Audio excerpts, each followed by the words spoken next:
বিনিময়ে যে দলিল আপনাকে দিয়েছে তা হচ্ছে ভারতবর্ষের সংবিধান।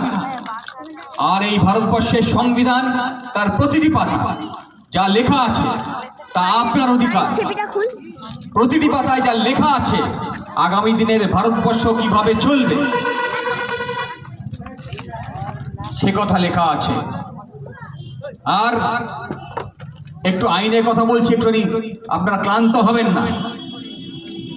আমি বলছি এই কারণে আপনাদের জানার প্রয়োজন আছে।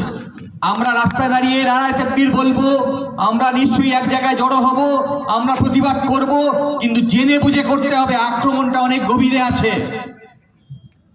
তাহলে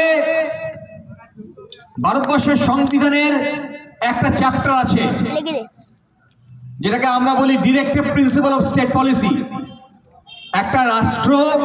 একটা রাষ্ট্র কিভাবে চলবে, সেটা রাজ্য সরকার হতে পারে, সেটা কেন্দ্র সরকার হবে।